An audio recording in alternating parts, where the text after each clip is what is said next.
All right. Hi, everyone. Welcome back to Change Your Mind. I'm your host, Chris Ashley, and I'm really excited because I have a guest today, which doesn't happen very often, but it's someone that I'm really excited for you to hear from. I'm really excited to talk to her. So without any further ado, this is Loli Jane.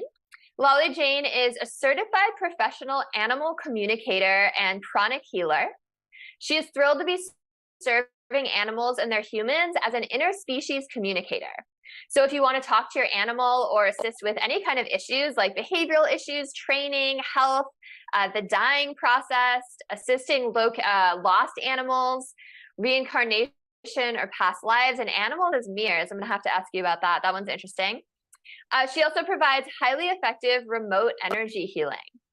So Loli is doing pro bono work with the Honolulu Zoo and has worked with Wildlife Sanctuary, Pacific Primate Sanctuary, and the Wildlife Waystation doing animal communication, volunteering or providing pranic healing, and cleansing and energizing chakras. So I'm so excited to have you here today. Welcome, Loli.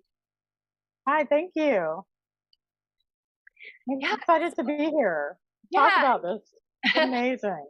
Yeah, and Loli and I happened to just kind of stumble upon each other in a podcast group, and I was so excited to have you on. So, I'd love for you to bring us back to the beginning. When did you first realize that you could communicate with animals? Can I put my glasses on? Because I'm like looking at you and everything's blurry. Okay, here I am, my glasses. I'm like, I'll try to do this without my glasses. So, God, the beginning, we could go back to when I was profoundly hard of hearing my entire childhood. So I kind of learned to look at the world differently. I was not talking to I learned to be a lot more observant, to use, I guess, other senses, to be other sensory, I was a psychic child. I knew things. I had all kinds of crazy experiences with that. But I wasn't walking around talking to animals. That's, some animal communicators will say, oh, yeah, I was talking to animals from like age 3. No, I wasn't. But, I had all these other experiences because of my hearing loss. So I became an animal communicator in the 2000s.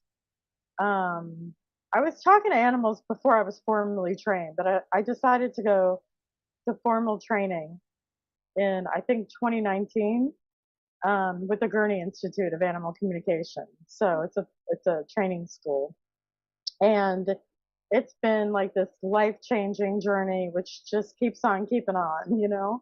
Amazing. So is it something that anyone can learn then, or do they only take applicants that already kind of have that intuitive or psychic powers? Well, the school that I went to is no longer doing professional training. I am doing professional training. So I actually have a workshop this Saturday if anybody's interested. The Intro to Animal Communication. I teach a full certification program. So I have 13 workshops. So anybody can do this. In the words of my teacher, it is not a gift. It is an innate skill that humans have, and it's telepathy, basically. Mm-hmm. So telepathy is communicating with thoughts, words, and images silently. You don't speak. And that's how the animal kingdom communicates with each other.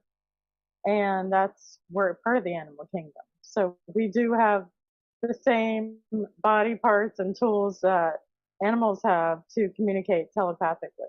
We just never learned it. We were taught to use our mouth and, to verbalize everything. So yes, you have the ability. So do you also have psychic powers when it comes to humans? Can you know what other humans are thinking or feeling? So telepathy is not psychic. Let me tell you the difference. Psychic is kind of like, things pop in randomly, or it's a guesstimate.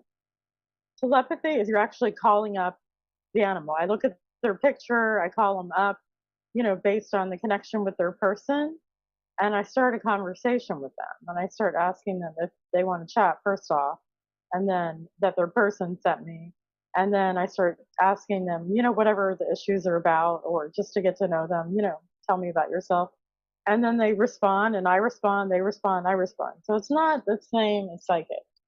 Okay. Completely different, actually.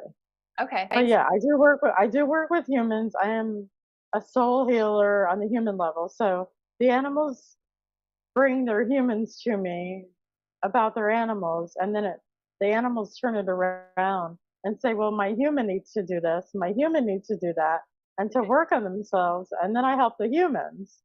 So I do healing sessions. Sorry, my nose is like really itchy right now. I do human sessions with the humans and the animals, and soul healing. I do angelic channeling. I'm a channel. So does So that answer the question? yeah, no, I appreciate the differentiation, and I'm sure our listeners do too, because a lot of people haven't heard of animal communicators and they don't know what the difference is. So you mentioned that there's different ways, right? There's visuals, maybe you hear their voice in your mind, maybe it's their presence.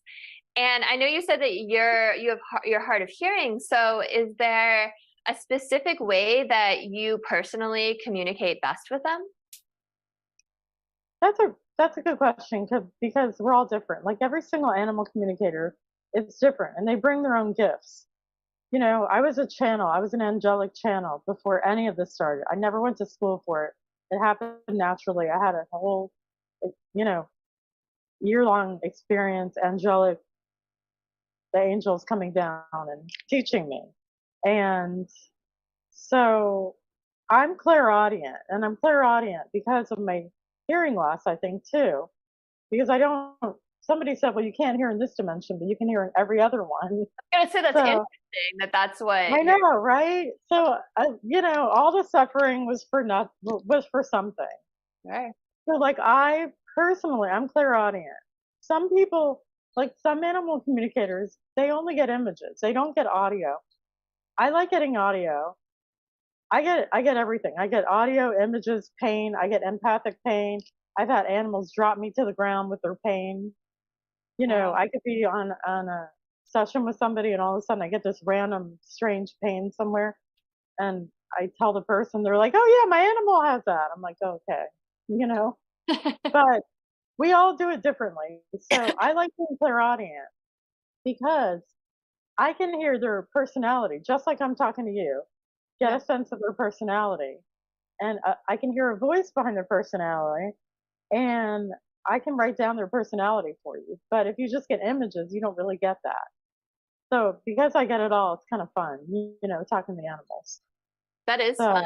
So Do certain animals prefer to communicate only through visuals or only through their voice, or is yeah, it really just yes. how you? Okay. So it depends on the giver and the receiver. Just like some people are more auditory versus visual, so are animals. So they may talk a lot, or they may send a lot of images, or sometimes they talk a lot, and then I go, oh, you can send me an image too, and then they'll start sending the images. So yes, the answer is yes to that. So it depends on the giver and the receiver of how this communication with the animal communicator is going to take place. But can I mention one thing? 'Cause this has to be said about Netflix. Yeah. So Netflix. I keep watching these animal specials that they have, supposedly horse whisperers or animal communicators on there. And they're not doing animal communication at all. Hmm. Sitting there, like I used to watch Heartland all the time. And Yeah. she's like, a horse whisperer, but she's not. She's a trainer. She's not a horse whisperer. I mean, yeah, she's intuitive, but they don't really show what actual animal communication is on all of those animal specials. It drives me nuts. I'm like, when are they going to do a Netflix special where they actually like ask us how we do it and have us do it? I'll sign up for that. That makes sense because I'm a horseback rider. I have been since I was 6, and I know a lot of the like famous horse whisperer from back in the day. It was all about noticing the horse's body language and that, right? It wasn't actually like communicating in that sense. Yeah, and that's not animal communication. That's just being sensitive to animals' body language. We Yeah. all are. I mean, anybody who owns a horse is going to be sensitive to their own horse. Or anybody that works with horses is going to become sensitized and know what some of the the nonverbal means, that has nothing to do with animal communication. Totally. Nothing to do with it. Yeah. Yeah, you would think that they would have something because they have like a lot of shows with mediums or psychics. They have mediums, exactly. If they have mediums, why not? They don't want you to know the intelligence of animals, because if you did, then they have a lot of messages. I just sent the zoo this really cool thing because I work really closely with the Honolulu Zoo, with the head zookeeper who's been there for 32 years. But the administration won't have any part of it. So she calls me all the time to do a healing on an animal. I just had to do a healing yesterday on an orangutan, or I do a communication to help with a vet text or whatever. But I just sent them the messages from all the animals that I talked to at the zoo, messages for humanity, what they had to share with us and what their purpose is, being front and center in the human world. And it's the most amazing thing you've ever heard. So what do they say? I mean, if you would, can you do a screen share and then I can pull it up? Because I can pull it up now. Let me. Or can you without just give doing us, screen share, but I have an image of the animal. Or can you just give us like a little overview of like what their message for I'll tell you what the giraffe just said. Okay. Let me just pull this over. I love giraffes. They're so peaceful. I talked to the giraffe about leaving its body, and he asked to be not euthanized. He asked to go naturally. And they actually listened, and they actually let him die naturally. So he gave me a message before passing. And I'm going to talk to him again. When I get time, I'm going to talk to him because I can talk to animals in spirit too, just like a medium. But I was giving him a little time to transition. Okay, let me just open this up. Hold on. I'll read it to you.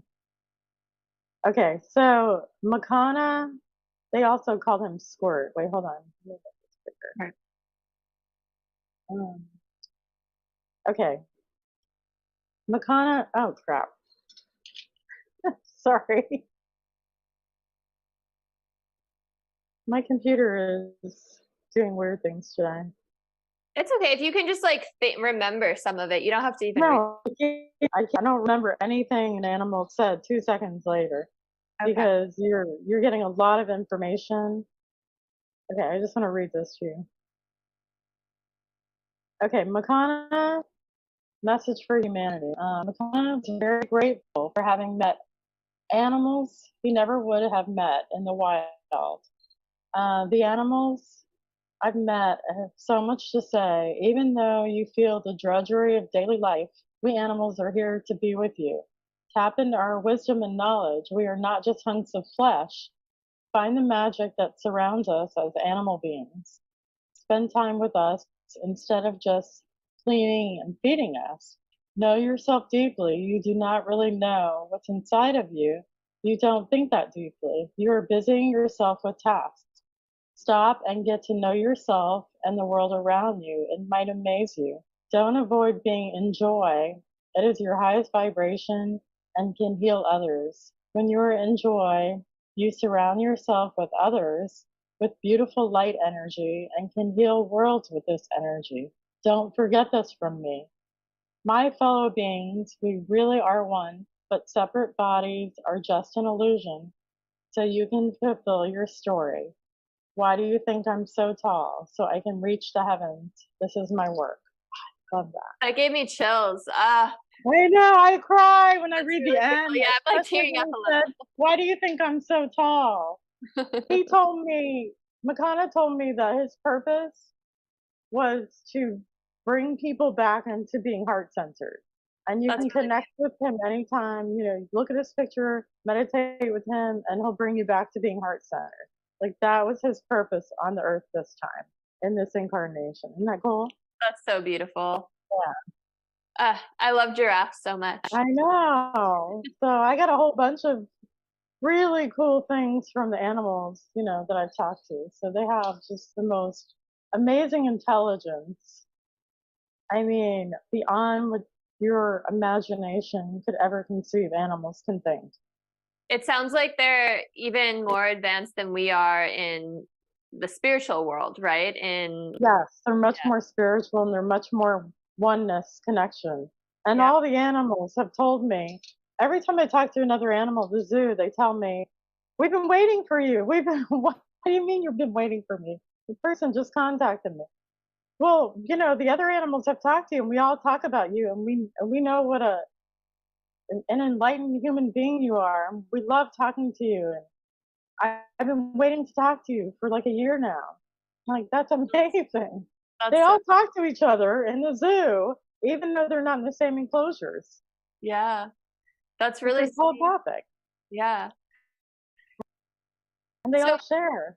so do they don't have negative thoughts about being locked up in a zoo? Like, No, every single one of them. I know this is hard to hear because it's awful to watch sometimes, but every single animal that's in human care, um, we used to call it in captivity, but we call it now in human care.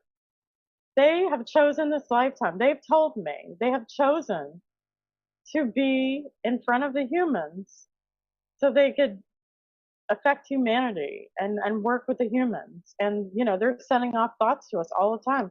We may not know, but when you visit a zoo, you're getting the animals' thoughts sent to you. And you may think it's your own thoughts. And they have chosen this life, believe it or not.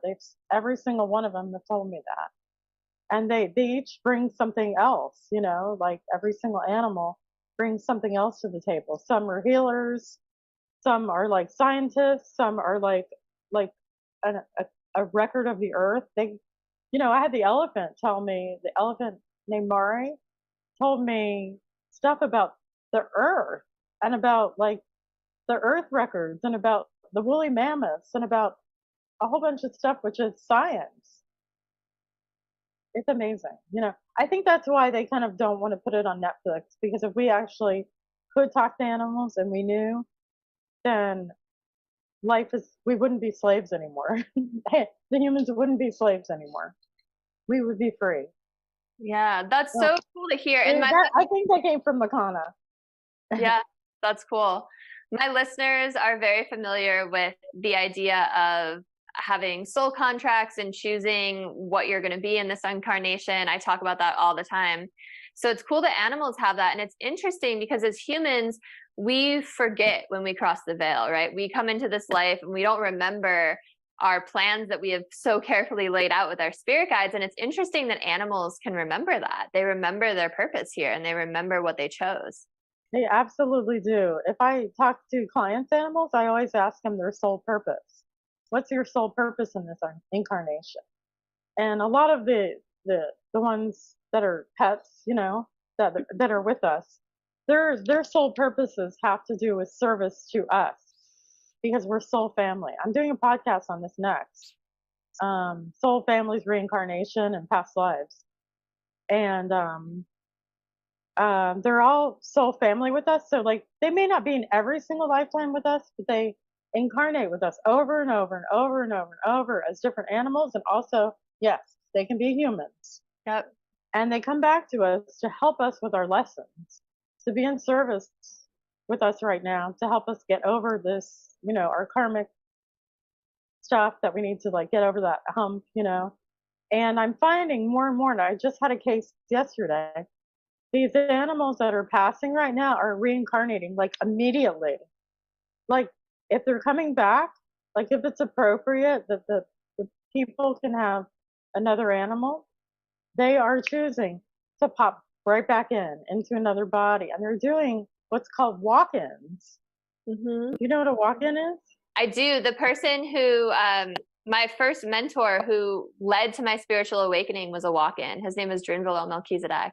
But if you want to explain it for our listeners, go ahead. I haven't done an episode on walk-ins. Okay, so when you reincarnate, you decide, you're going to come down and you're an animal and you're going to be of service to your person once again. You can either you can seek out a pregnant body of an animal, that's about to give birth, give a litter of kittens, puppies, or whatever it is. And you can choose to be an infant animal, or you can find an existing adult body that's already there with a soul that wants to leave. So it has to be an agreement between the two souls. So if one soul is very tired and ragged and it's been of service for 20 years with their person, and they're just tired and they want some rest, they can agree with the incoming soul to leave the body and do a switch. And I just had this case yesterday, and it's going to go on my podcast. I'm going to talk about it. It's mind blowing. They did the whole switch, and there was like probably a day or two that both souls were in there. And she even told me that before I told her that. She said, I knew that. She goes, I saw both of their personalities at the same time in this one animal. And then all of a sudden, the cat's personality completely changed to the way the dog was exactly. That it just passed. I had just talked to her dog too. I talked to her dog in spirit and said, I think I'm going to be a cat this time. And she normally doesn't get cats, but she decided to get a kitten. And so they did the switch, and I just talked to the quote unquote kitten yesterday, and I said, you're acting very unusual the last 2 weeks. What's going on? And she's like, I'm Jack. So the male dog Jack turned into the female kitten, and total personality change, and wanted to change her new name to Penelope, and it's amazing. It's just amazing. That's really special. Yeah, that's really special that animals can have walk-ins too. I know when it happens with humans a lot, it's usually around the time of like an accident is like when they choose to do the switch.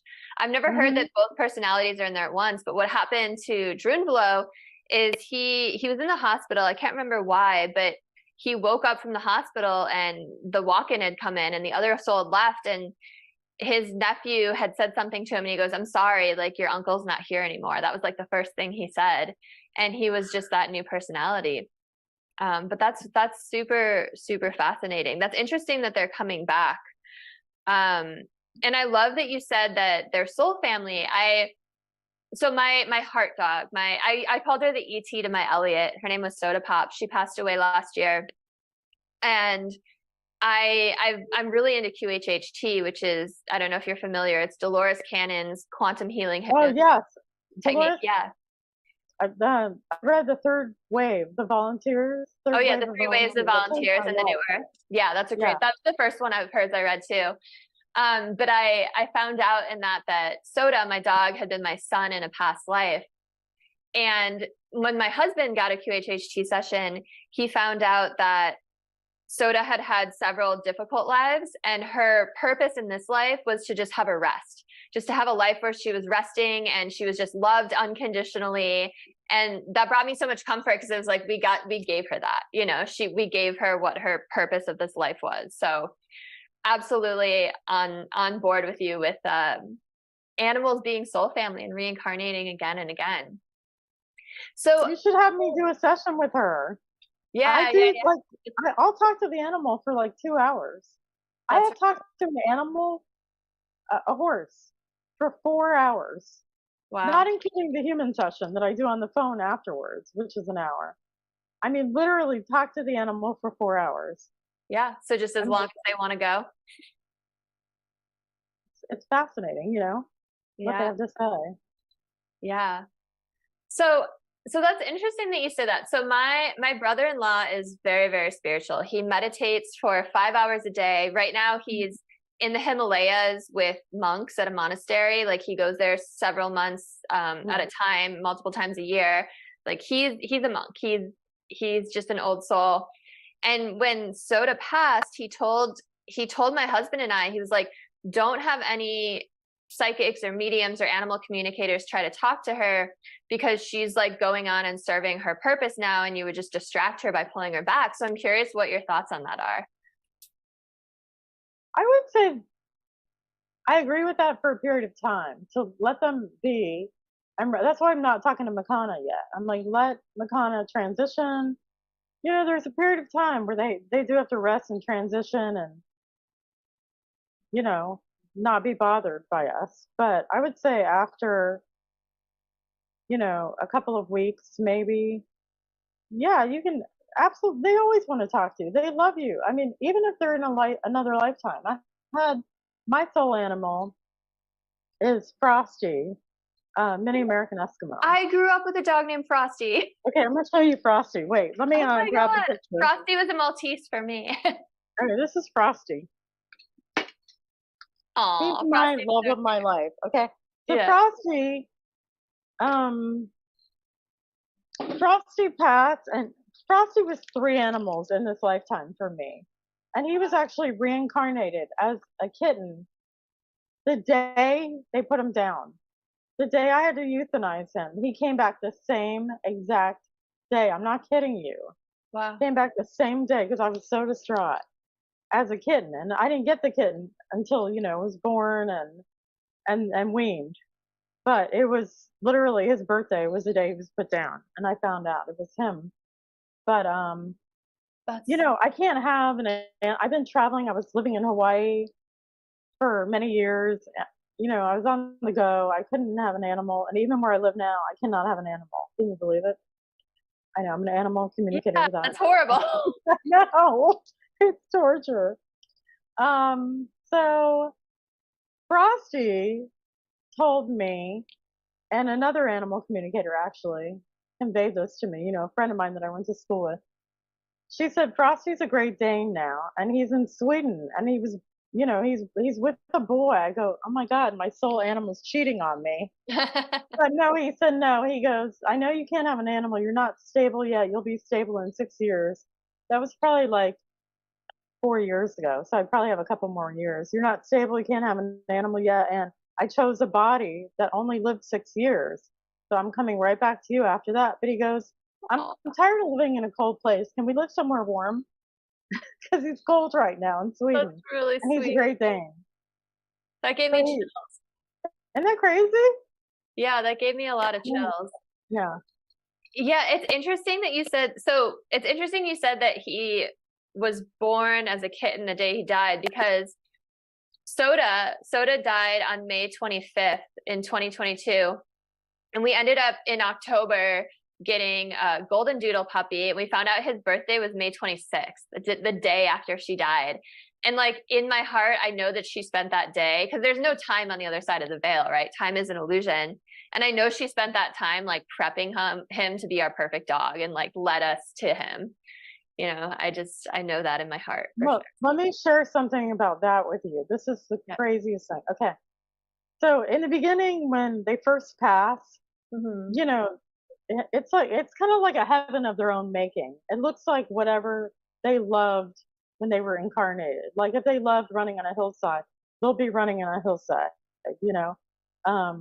If they love the ocean, they'll be running on a beach. So they kind of have Make me cry. they have a beginning transition where it's like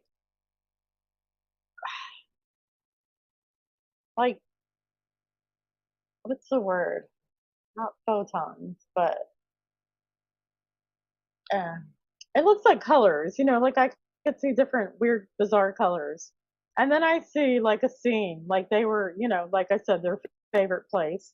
But then later on, when I talk to them, when they pass all that, they've already talked to their guides and they've determined what they're going to be doing. So I've had a lot of different clients, animals tell me they're in a human training school. I'm like, oh, really? I go, tell me about it. They go, oh, yeah, I'm coming back to my human. I need to learn how to handle my human. So I'm going to human training school. I'm like, the audacity of us sending animals to animal training school when they're in human training school learning how to handle us. Yeah. We are idiots. I mean, we're the idiots, it's just like, what? And I've had more than one animal tell me that. I go, what do you learn? They learn how to send their human thoughts, how to read their human crazy body language. It's the funniest, craziest thing that we send them to animal obedience, to be obedient. Good dog, have a treat. They're like, you idiots. If you only knew my intelligence, but I'll take that treat. Thank you very much, because I'm hungry. That's what they're thinking. If you want to hold up a picture of your animal, I can try to connect real quick and just say hello. Just ask if there's any message for you. Yeah, hold on. You want to do that? I don't normally do live stuff like this because I Here, I'll tell you the way I work. Well, I was going to ask you one other personal question, but the closest photo I have is her with my parents' dog, who has also passed. I love this photo so much.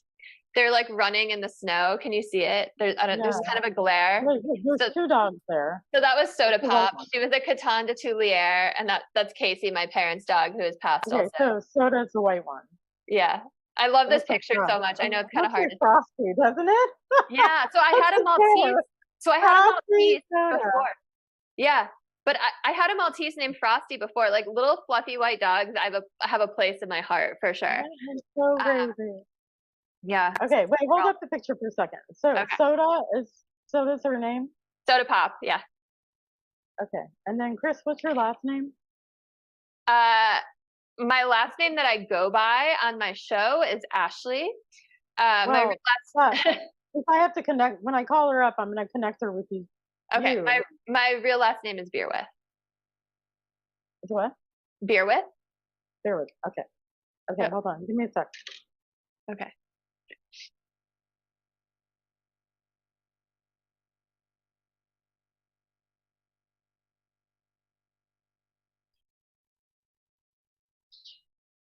She says, how dare her not connect with me? I said, do you want to talk to your person? She's like, of course, how dare her not to be connected with me or not to want to connect with me. Okay, give me a question. I have to close my eyes when I do this. Give you a question about soda. Now my husband. Let me ask what she wants to share. Yeah. Let me ask Soda what she wants to share with you.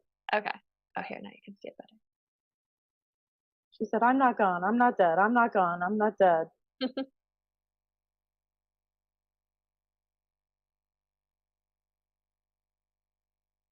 She said, I may be back with you someday in the near future.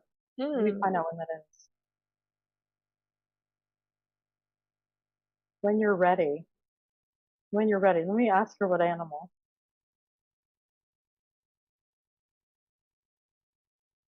Okay, she said maybe a little kitten, and she showed me an image of it, white with gray on it. Did you say a kid? A kitten. Oh, a kitten. I thought you said a kid. A white kitten with gray on it. Okay. I said, what animal do you want to be? She was like, I was thinking about a kitten, and then she sent me this image. Interesting. So like white, mostly white with a little bit of like gray trim on the kitten. All right. What do you want to ask? I thought you said kid, and I'm pregnant right now, and I almost had like a heart attack, and my husband almost had like on screen. We're like, oh my God, she's reincarnating as our baby. But wait, hold on, let me ask you that. No, she said no, she'll stay an animal. Okay. That is possible, by the way.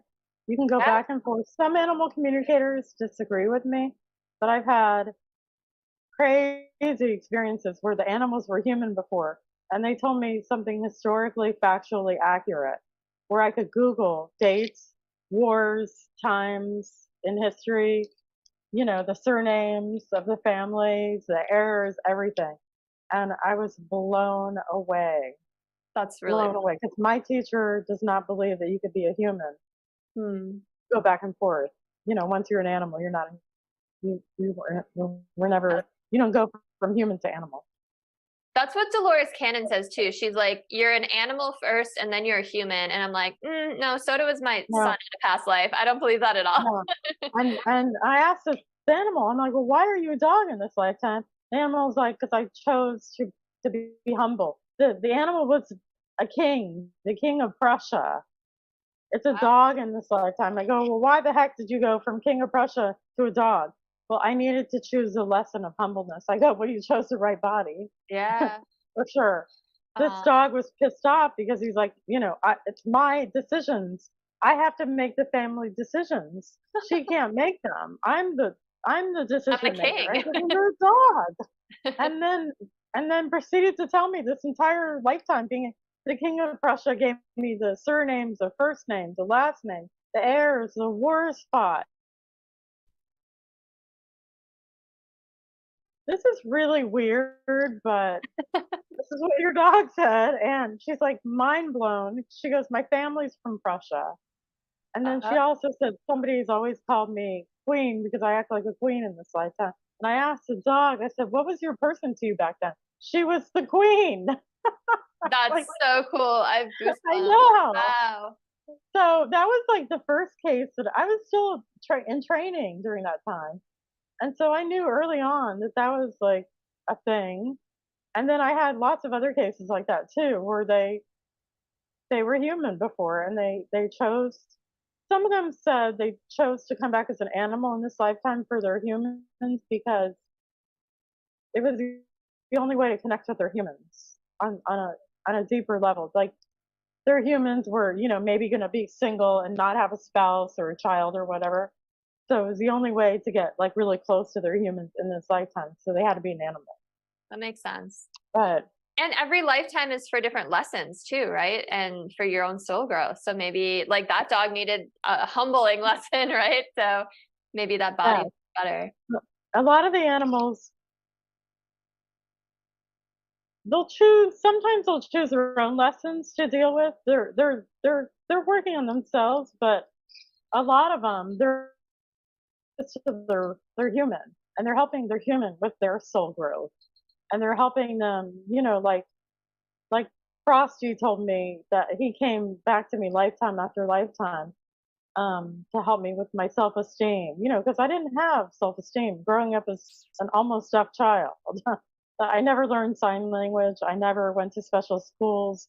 I never got any help or support on Wow. that. So I really, my self-esteem was always, you know, and confidence very low Sure. until I started doing this, and it's just, you know, let me break out of my shell.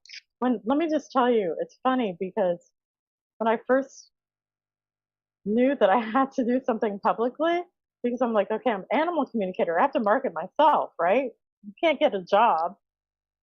So I'm like, oh my God, I have to do YouTube. I was terrified to do anything in the public eye because of my lack of confidence growing up. And I mean, it terrified me to where I would cry. I would cry to fellow students, like, I can't do this. They're like, you can and you will. You can and you will. So once I got over that YouTube hump, I was like, this is ridiculous that I was terrified. And it became so easy. And then I started doing podcasts, you know, audio podcasts. And let me just tell you, when I had to, you know, you have to listen to your own voice and do the edits, right? So you have to do the playback because you may have screwed up something. And when I started doing it early on, in the first couple of sessions, I would cry at the beauty and the sound of my own voice and cry happy tears because I was just, for the first time in my life, speaking my own spiritual truth. And I used to, when I grew up, I used to hate my voice. I used to hate, you know, I couldn't stand the sound of my voice. And when I listened to those playbacks, and I'm like, who is that beautiful creature speaking these eloquent words? And I'm like, it was so game changing and life changing for me to get over these humps. And now it's just so, I love doing podcasts, right? And I love doing all of that stuff because it's not about like me being famous. I could not care less about that stuff. And it's not about being a podcaster. I feel like I'm speaking my spiritual truth and doing my soul work in this world. It's like there's no better feeling. That's so beautiful. It's amazing. That's so beautiful. And I love that you spoke to something like when you get out of your comfort zone, it's terrifying at first. But then as you do it, it becomes natural and a world of opportunities can open up to you. I tell my listeners that all the time. So thank you for sharing. The thing that scares you the most is the lesson that you need to work on. If you're terrified of something, you need to get over those phobias and those things that terrify you. It's funny because like living in Hawaii is like other dimensional. It is because things are manifested quicker, the good and the bad. Like if you think a thought, it's manifested instantly. And I just got stuck on my bracelet. Hold on. So when I first moved to Hawaii, because I was an energy healer then, I was a pranic healer. So, you know, I'm used to manipulating, moving energy. I understood all those things. Sorry. But I was in California, I was in Washington State, I was in Atlanta, I was in Florida. So when I first moved to Maui. I'm dealing with the, gut wrenching stuff Yeah. with people because I knew I have friends I'm still looking for in Lahaina. So I lived in Maui for 2 years first.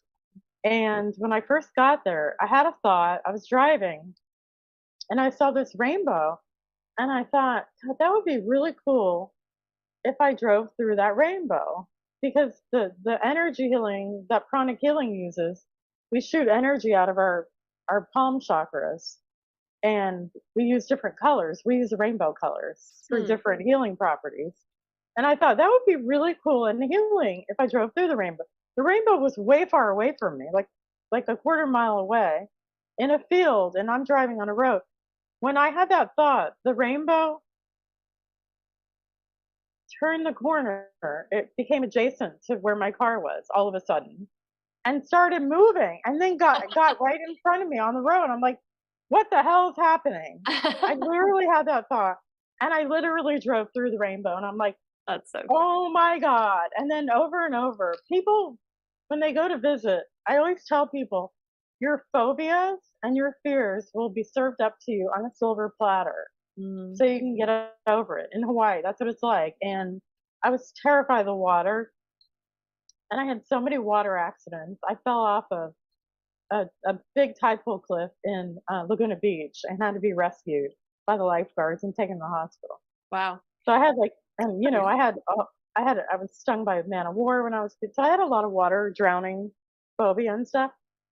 So when I first moved to Hawaii, um, I got into a water accident, two of them, until I got over the fears and everything.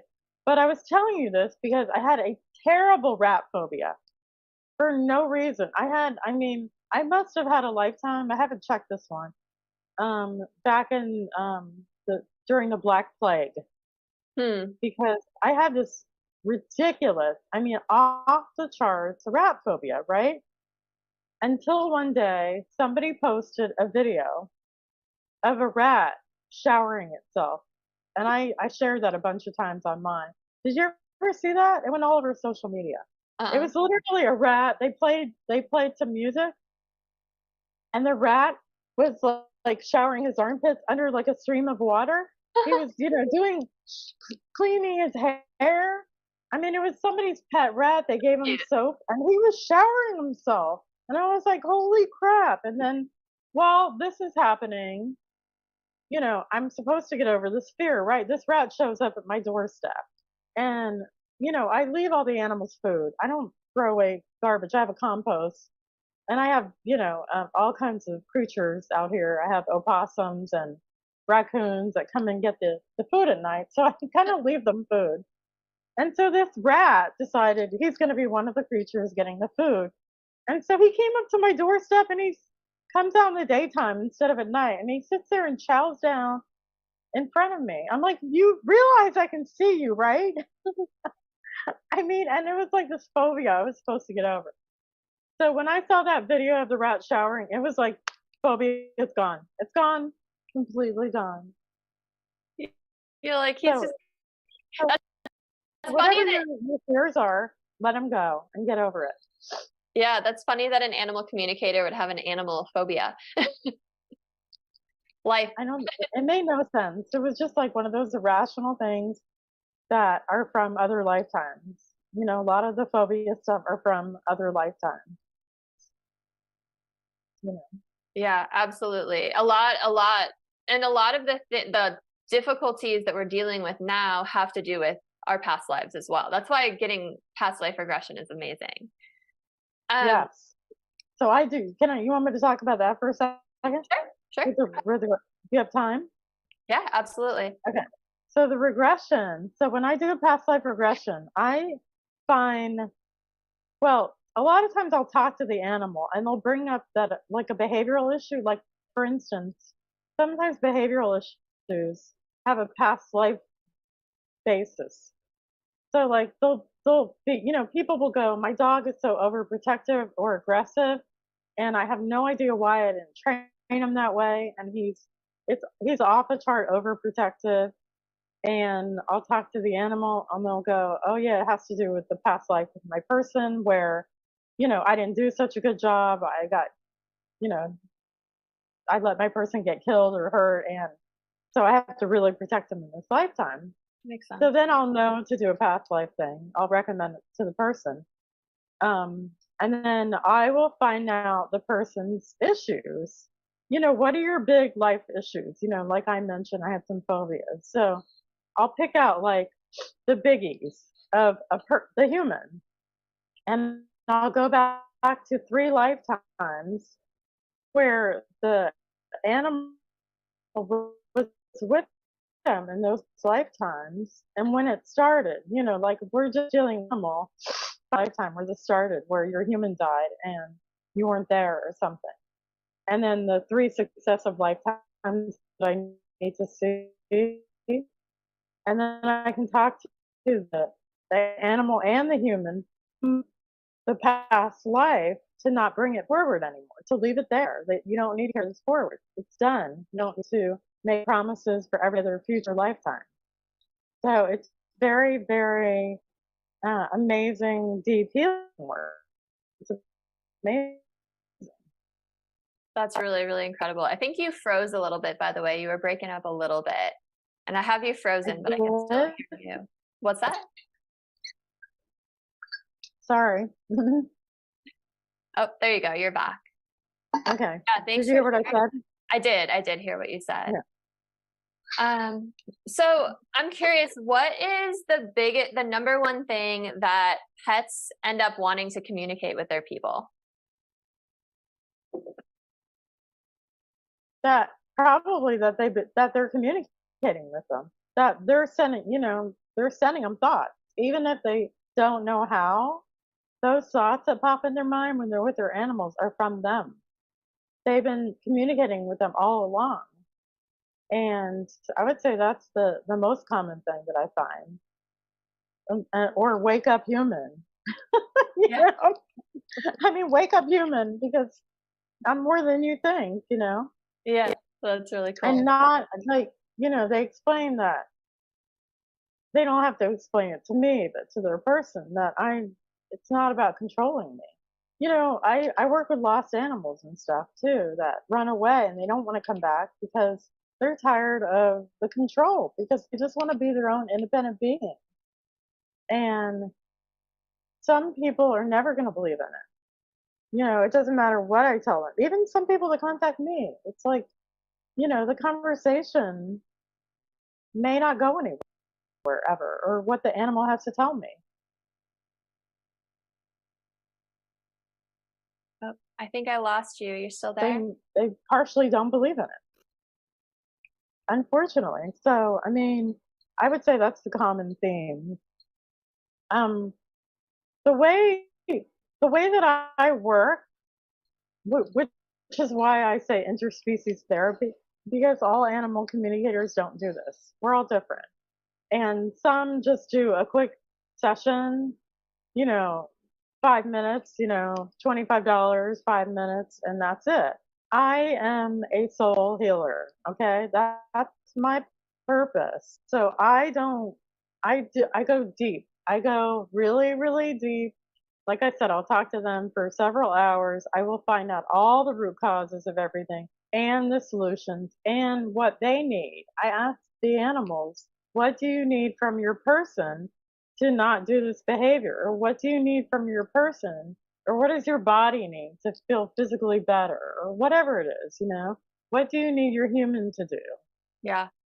Because it's probably mostly about the humans, right? It always goes back to the humans. Oh, we didn't talk about mirroring yet.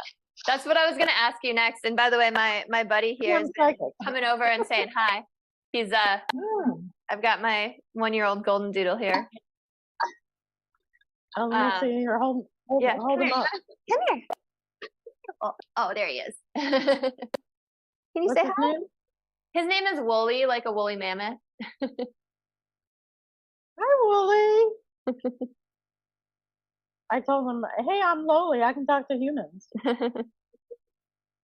He's a Why sweetheart. don't we all have Lolis? He said, why don't we all have Lolis? Actually, I was going to ask you a question about Wooly, but I do want to ask you about mirroring too and a bunch of other things. Okay. Okay. So it's actually interesting. I told you we're going to talk for like 2 hours. You thought I was kidding. I know. Well, I mean, I'm such an animal lover. This is like one of my favorite episodes I've done already. Okay, so it's really good timing because for the last week, Wooly has woken us up in the middle of the night to go out, but he doesn't like urgently have to pee. He's not straining. He's like kind of sniffing around, like looking through the fence, and he always sleeps through the night. So it's really unusual. And then the same last 7 days, hasn't been interested in his food. Like he'll eat, but we have to kind of coax him to. And the vet's like, he's probably fine. I don't think he has a UTI because he's totally normal otherwise, his energy. So I was like, oh, well, I'm jumping on with Loli today. I'm going to ask her what she thinks. So those are good questions. Those are two different issues going on. It's not one. And you don't think they're connected? Well, it might be. I have to ask them. But those are not. Those are. I mean, I can give you a quick answer today after I connect with him. But if you want a real resolvable solution, I need to talk to him for longer than a minute. Okay. You know what I mean? Because I can't give you a solution because there's a lot of questions to get to something that I need to find out for those two things. You know, they may be connected. I don't know, you know, like, so he's peeing in the middle of the night in the house? No, he wakes us up to take him out. But it's just been the last week. All right, let me ask him about that. Okay.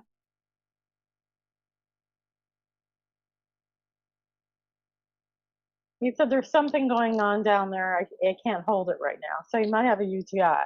So at that point, I would ask him a whole bunch of physical questions. You know, how he's feeling physically, like what the sensation is, the timing, and, you know, does he have pain? And get a pain level. I body scan them.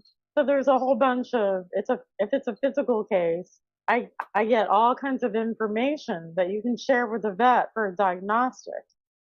You know, if they believe in animal communicators, you can give them all the details of like if it's acute or chronic, how long he's had it, when it started, all that stuff. Yeah. So you can share it with the vet. So then the vet it helps the vet, you know, do a better diagnosis with the animal. Sure. If it's not a physical thing, it's like behavioral, like he's getting nervous about something. Then I go down this whole line of questions about behavioral stuff, you know.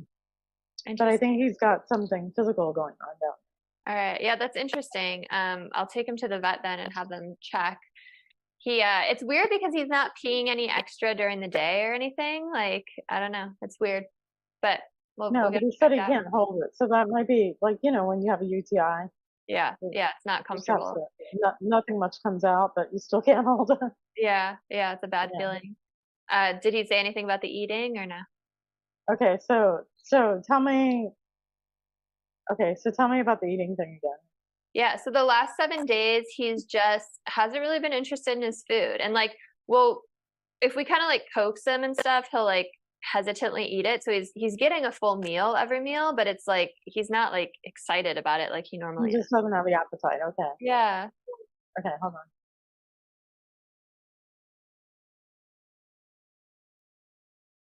He says he feels out of sorts. He's not feeling like himself. Hold on.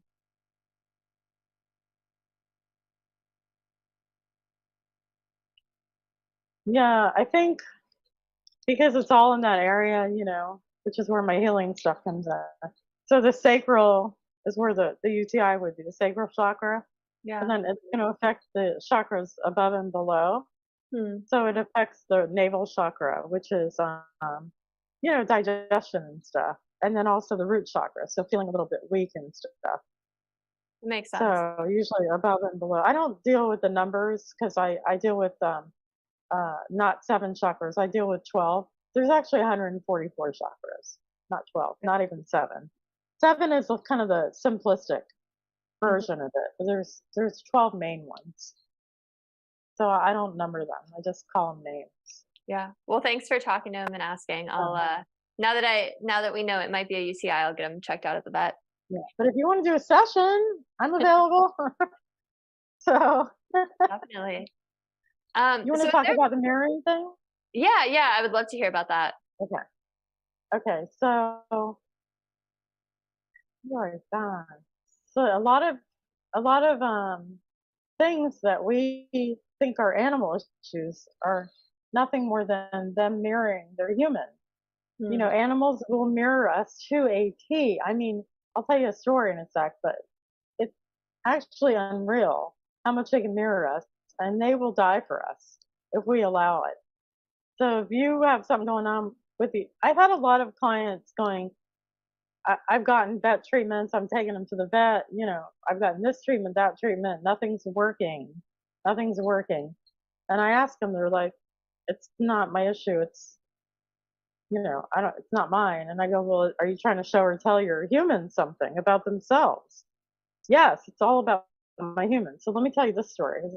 This will make you understand or help you understand like how much they can mirror us. So I had a client with a cat with an impacted bowel, and the impacted bowel, she was again, she went to the vet for years. It was going on. She got every single treatment, colonics. They gave probiotics. They changed the diet. They tried medicine, everything, everything. It wasn't going away, and it was getting worse. And it was pretty bad when she called me and notified me. And he was probably not going to live very long, you know. So the cat's like, it's not mine. I asked, does it have to do with your person? Yes, it does. It has to do with the female family lineage in the household.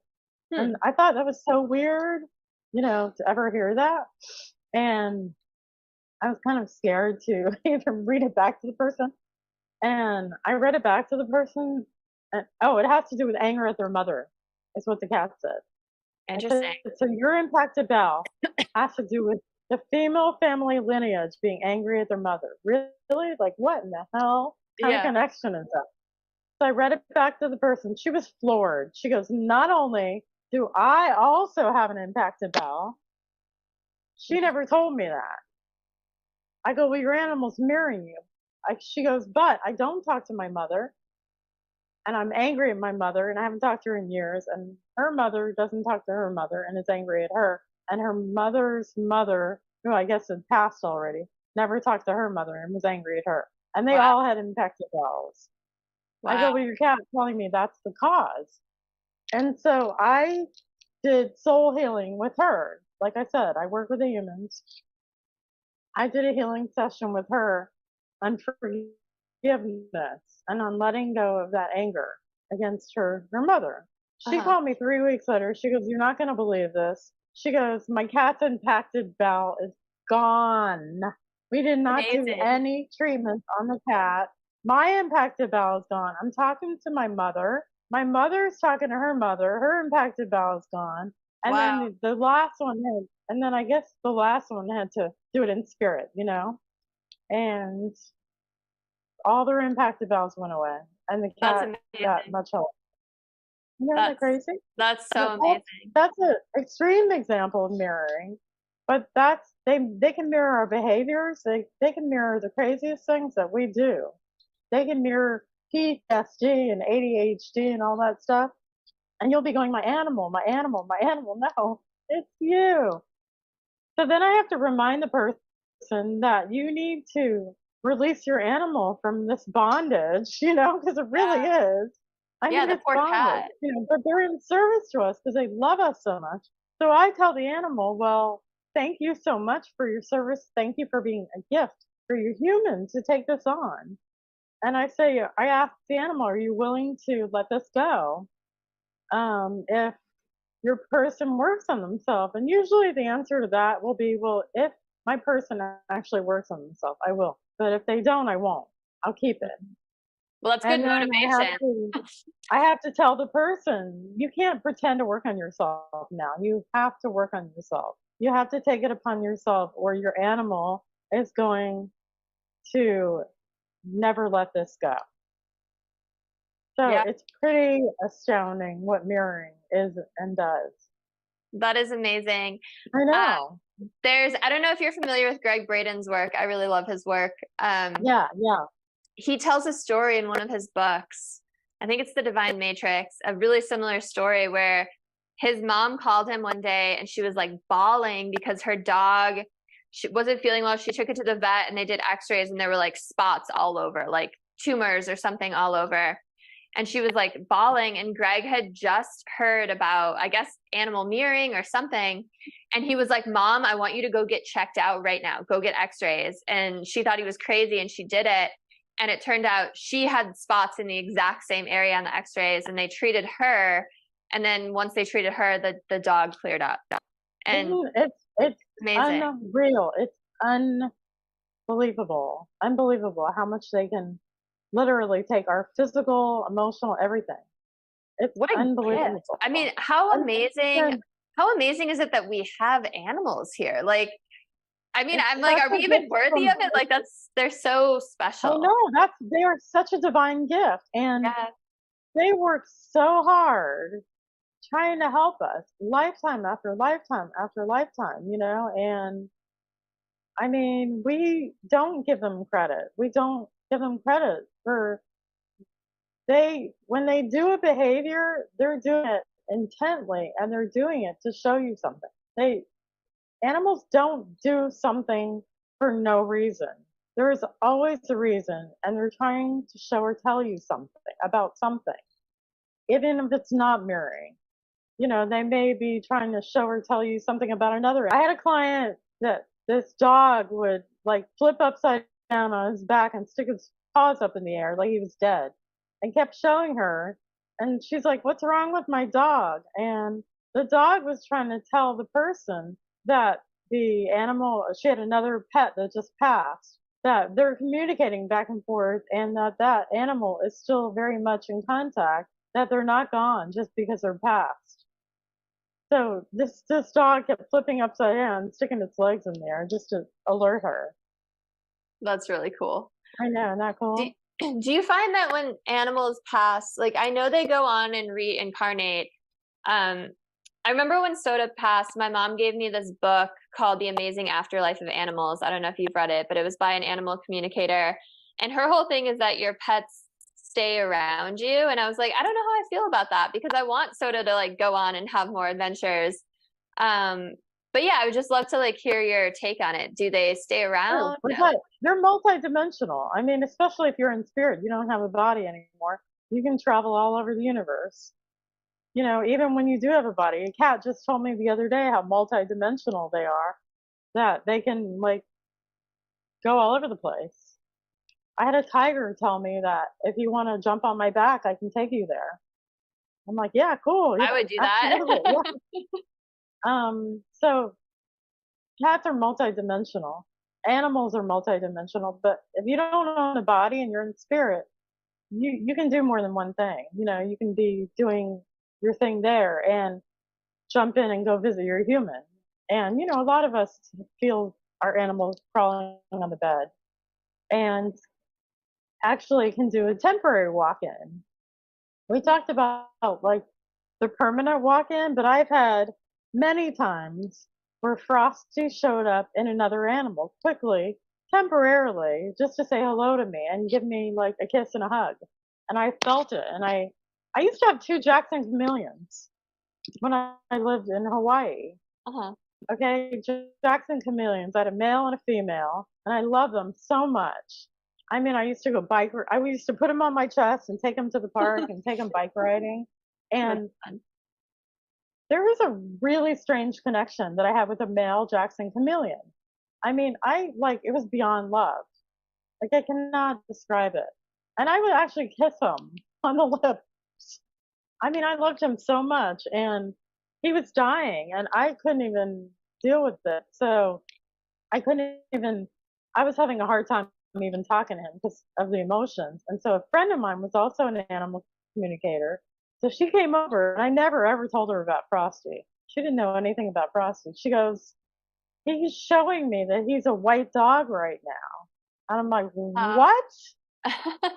So, I mean, you know, Frosty just came in, jumped in the body to say hi, and then left. And wow, that's happened a lot of times with Frosty, more than one animal, you know. but they can do, you don't have to feel guilty if they come visit you. You know, there's not at all. They love you so much, you know, that they're with you forever. They're your soul family. I mean, you incarnate over and over with these beings. And Yeah. you know, sometimes they were your humans. Sometimes they were different. They weren't even an animal. Sometimes they could be a tree or like a rock or some other kind of, you know, a dragonfly or some other kind of being. Um, and sometimes they're still around you. You know, sometimes when my mother died, I had this butterfly that showed up and it did not leave my side for 3 whole days. And before she died, I was told telepathically that she's going to transition in 3 days. She's coming out of the cocoon and she's going to turn into a butterfly. And I told my entire family, Mom's going to die in 3 days. And it happened. And so there was like this butterfly kind of message connection, right? And so after she passed, this butterfly literally did not leave my side. I went to Starbucks with a butterfly like on my computer, stayed with me. You know, I went to get coffee. I came back and it was still there. Did not leave my side for 3 days. Wow. Because, you know, 3 is a sacred number. And that had to have been my mom, you know. So Loli, can you let listeners know how they can work with you, how they can get in touch with you? Is there a website they should check out? Let us know. So can you hear me? I can, yeah. Okay, good. Okay, so I do all kinds of sessions, like I said, that I go deep, and I also energy healing for animals, and everything is remote. I can do it in person, but I can do all of it remotely.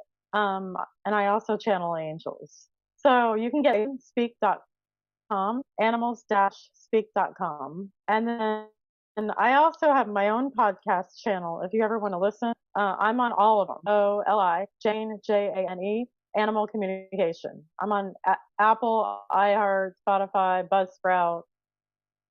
You can ask Alexa or Siri to find my channel. Mm-hmm. It's Loli Jane Animal Communication. It might be Ann Healing. So animals-speak.com. Feel free to contact me or email me from there. And I also have a Facebook group called same name, Loli Jane Animal Communication. Instagram, all that. Social media. Thank you. And I'll be sure to put your website link, your podcast link in the show notes. So if anyone, it was breaking up a little bit, but I think we got it. So if anyone wasn't sure, it's in the show notes. And definitely contact Loli for any behavioral issues. If you're looking for a lost pet, if you want to communicate with your departed loved animal, she's here for you. Any physical issues that you need help with. Yeah. So thank you so much for having me on the show. Thank you. It was great. I love talking about this. Thank you so much. And thanks for talking to Soda and Wooly for me. I appreciate that. You're welcome. You're welcome. Okay. I'll talk to you soon. Have a beautiful rest of your day, everyone. Okay. Bye.